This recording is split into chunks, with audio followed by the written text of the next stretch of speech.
Dalam masyarakat Jawa terdapat satu tradisi yang masih dilestarikan hingga saat ini, namanya adalah rewangan. Jadi rewangan ini merupakan sebuah kegiatan gotong royong antar warga dalam mempersiapkan acara seperti pernikahan, hitanan atau ngunduh mantu dan lain sebagainya. Namun di balik itu, rewangan bukan hanya sekadar prosesi bantu-membantu atau tolong-menolong saja, namun juga mencerminkan bagaimana kehidupan masyarakat Jawa itu berjalan melalui hubungan sosial yang saling bergantung satu sama lain. Biasanya beberapa dinasing sebelum hajatan ke anak kumpulan disit antar tetangga go nentukna pembagian tugas kayak kue. Terus biasanya ning dapur anak beberapa uang. Terus anak sing nyatet tamu sapa, anak sing ngangkat piringnya sapa. Terus biasanya kumpulannya ning umai Pak RT atau ning umai sesepuh.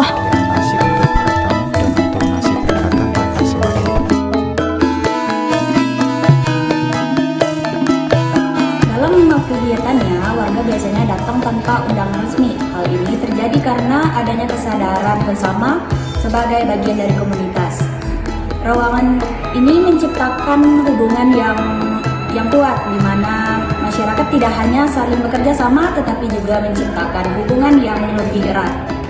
Dalam tradisi ini terdapat prinsip timbal balik, di mana bantuan akan datang kembali jika dibutuhkan.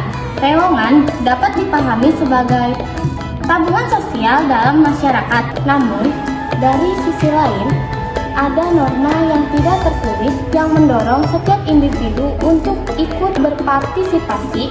Jika tidak, mereka akan kehilangan dukungan dari sosial lingkungannya.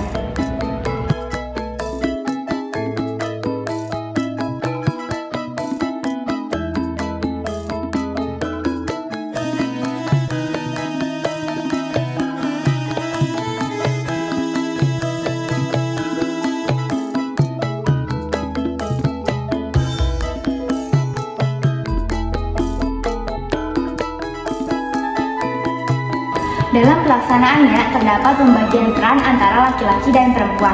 Laki-laki umumnya menangani pekerjaan fisik seperti mendirikan tenda, menyiapkan tempat, dan melengkapi perlengkapan acara. Sementara itu, perempuan berperan dalam menangani dan menyiapkan konsumsi, mulai dari bahan makanan dan menyajikan hidangan. Meskipun berbeda, pembagian peran ini sangat saling melengkapi dan menunjukkan adanya sistem kerja yang terorganisir dalam masyarakat. Peran perempuan dalam rewangan tidak hanya teknis, tetapi juga sosial. Dapur atau pawon menjadi ruang interaksi yang memperkuat komunikasi dan kerjasama antar warga. Menariknya, meskipun perempuan memiliki peran penting dalam menyukseskan suatu hajatan, tetapi peran mereka cenderung berada dalam ranah domestik. Hal ini menunjukkan bahwa adanya peran yang signifikan tetapi tidak didukung oleh kesetaraan dalam struktur sosial.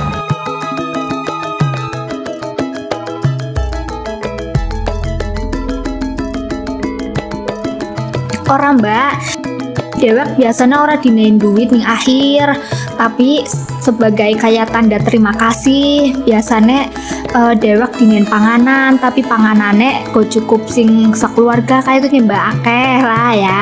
Terus semisal engkau gilirannya dewek hajatan, ya orang usah khawatir soalnya nih kayaknya para tetangga kayaknya kayak ramah-ramah terus pada ngebantu dewek keding ya mbak. Halo ya, kayak gini lah. Gombalannya jaring kabel loh ya. Iya. Ciri utama dari tradisi rewangan adalah tidak adanya imbalan dalam bentuk materi. Jadi, bantuan yang diberikan itu secara sukarela berdasarkan rasa ikhlas dan juga kepedulian dari masyarakat itu sendiri. Dalam kajian sosial, hal ini dapat dipahami sebagai bentuk modal sosial, yaitu jaringan, kepercayaan, dan juga kerjasama yang terbentuk dalam masyarakat. Jadi melalui rewangan, masyarakat bukan hanya menyelesaikan pekerjaan, namun juga memperkuat hubungan sosial yang sudah ada. Secara keseluruhan, rewangan ini menunjukkan bahwa gotong royong masih sangat diperlukan dalam kehidupan bermasyarakat. Tradisi ini tidak hanya berfungsi secara praktis, tetapi juga menjaga nilai kebersamaan, solidaritas, dan juga nilai sosial antar warga. Oleh karena itu, Ruangan ini perlu dilestarikan sebagai bentuk warisan budaya yang memiliki nilai sosial yang kuat.